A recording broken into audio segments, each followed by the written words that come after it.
Congress is investigating claims that the US government concealed evidence of extraterrestrial life. Now, over the course of 2 hours, 3 witnesses shared their encounters with objects that defied physics, with one even claiming that he's seen alien bodies.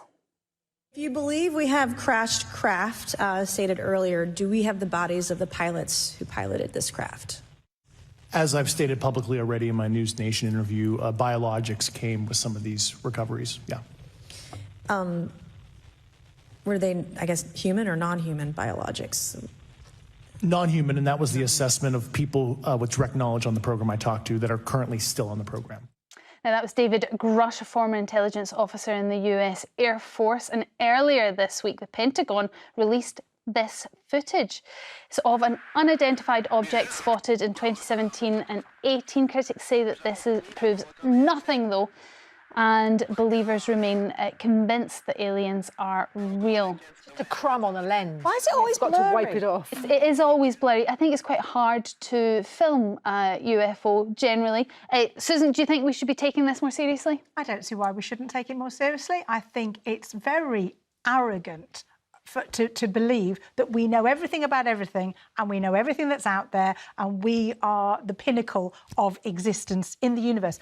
As far as I'm aware, the universe is infinite, so there must be something else out there. That's what I think. Infinite aliens. Well, there's infinite possibilities, isn't there? We already know what Lowri thinks, so I'm going to go to Michelle. I'm being cancelled. She's scoffing silently.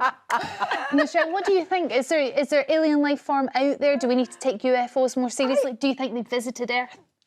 Well, I'm not sure if they've visited Earth, maybe, but I remember a few months ago I was stood at the platform really early in the morning. It was just getting light in the sky, and I just happened to turn around and I saw this big flash of light, like, drop through the sky. Now, it was too bright to be a shooting star and it was too light in the sky to be a shooting star because normally you see them at night. It wasn't the shape of an aeroplane and it just kind of like disintegrated.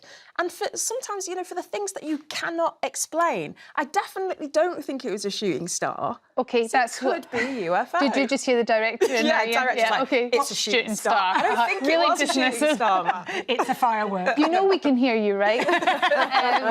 What about, you know, you can get asteroids? No, they come into the Earth's Well, that's what they always and tell you things are. So, but I didn't hear any news of it crashing. Well, surely there'd be news of the asteroid There must be crashing better. to Earth. There's got to be better film out there. If it's actually happened, there has to be some proper evidence. Maybe whatever it is has a capability of not being filmed. I mean, you don't know. You don't know what kind of, I don't know, reflective screens are around them or something. I've no idea what I'm talking about. You know, you sound completely crazy. Well, I don't have a tinfoil hat. However, I do have a husband who saw a spaceship. What? Noddy Holder saw a spaceship. I'm sorry, but yeah. Newsflash, Noddy Holder saw a spaceship. So, it was a few years ago. We were on the South Coast in a hotel with big windows all down the wall. And it was late at night, like midnight-ish. I was in the bath getting ready for bed, and he was in the living room. And suddenly he starts shouting, Suze, quick, quick. And I didn't know what happened, thought he'd fallen over or something, ran in, and he's pressed against the window, and there was nothing to see. But he went, oh, I just saw a spaceship. And he claims that the whole room filled with light, that outside the window he saw what was actually what a child would draw as a spaceship with lights coming out, that it was speeding down the beach, the waves were all kind of going. And I obviously mocked him mercilessly and just said, don't be ridiculous. And anyway, why are you waiting? They're not like buses. Do you think another one's going to come along? What are you doing? And also, how much have you had? And but he was stone cold sober. Anyway, I mocked him all night. Next morning, we're in bed having a cup of tea, and the local news comes on. And on the local news, they said, oh, we do have to say there have been hundreds. The Ministry of Defence has been inundated with hundreds of people who claim they saw a UFO. No. I spit my tea over the duvet, and they said, but we can reassure people, we spoke to the Ministry of Defence, we can reassure people it was a meteor shower. My husband's going, that was no meteor shower that I saw. Also, the sightings went down the country and along the coast. Meteor showers apparently do not do right angles. All I know is my husband does not lie. There you go. Lowri, are you convinced? I'm convinced. I've got evidence. I want to see evidence. I haven't seen evidence. No. I can't help you with that. We'll go to the calls then, and we'll speak to Francine from Devon. I'm sure there's been a lot of UFOs sightings seen off the coast of Devon. Francine? Are you talking to me? I am. Yes. Do you have a story you'd like to tell? I do, but my sighting was not in Devon. Basically, my family have always been interested in looking at the sky. I've always been interested in astronomy and aviation. And right from a very young child, we used to look at the satellites, the Echo in the sky. We lived in America then, and then subsequently Sputnik. My cat was even called after Sputnik. But we were used to looking at satellites tracking the sky. And obviously, because I was interested in aviation, I'm used to looking up at airplanes and things, and I eventually became an airline pilot. Wow. And when I was in my teens, my mother, myself, and a friend of ours were going out for the evening to meet up. Well, in fact, we were with a musician and we were meeting up with other musicians, one of whom was very much into UFOs and this sort of thing. I've always been quite a skeptic. Anyway, as we were driving to this venue, we saw this light in the sky, and it was very stationary. It wasn't nighttime, it was sort of late evening, but it was still daylight. And then the light grew brighter and brighter and brighter, turned very red, and then suddenly shot off across the sky at a right angle and then vanished. Wow. So we thought, what have we just seen? So when we got to this venue, we went up to this musician and we told him that we thought we'd just seen something odd. And he said, what did you see? What did you see? And we said, no, we're not telling you. You tell us what you think we should have seen. So he then described what I've just described to you exactly. Wow. And our jaws dropped and we just thought, oh my God, I can't believe this. Francine, I'm now convinced on to France. My only caveat is, do UFOs only show themselves to musicians? It wasn't Reg Presley of the Trogs, was it, the musician you were with? Because Reg Presley of the Trogs was a huge kind of advocate of UFOs. He used to kind of be quite an expert on all that kind of thing, apparently. Okay. And it wasn't my husband you were with. Was he just wandering around looking at UFOs? Francine has other friends, but bizarrely we've got two people seeing the same thing. Pamela from Peterborough, do you have a story to tell?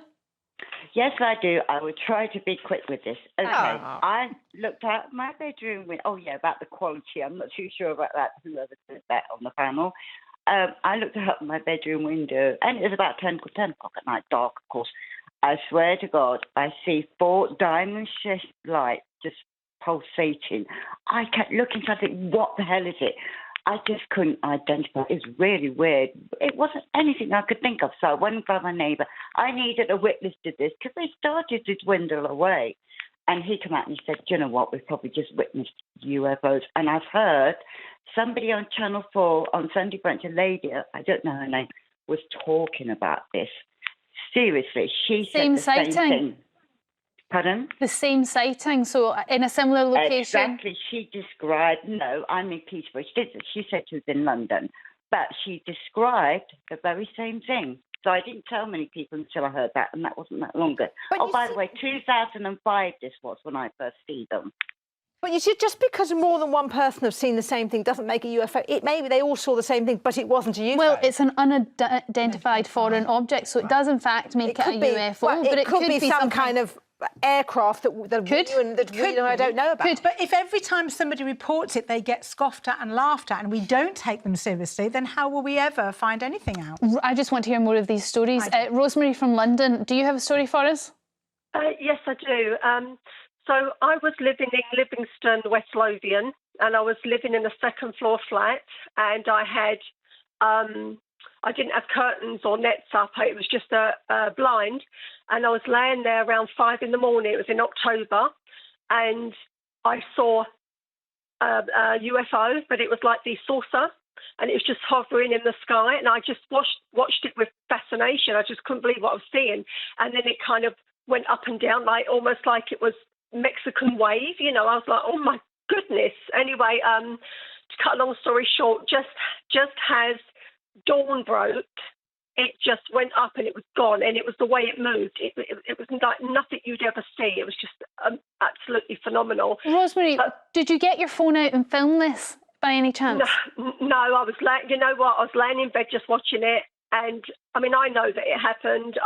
I just didn't feel the need to do that. You need to convince Lowri, Rosemary. Lowri has the please, need for that, yes. if anybody is seeing any of these things, and I am not poo-pooing them, get your phone out, whatever you have close by, film it, get somebody else to see it with you. We need cooperation, we need evidence.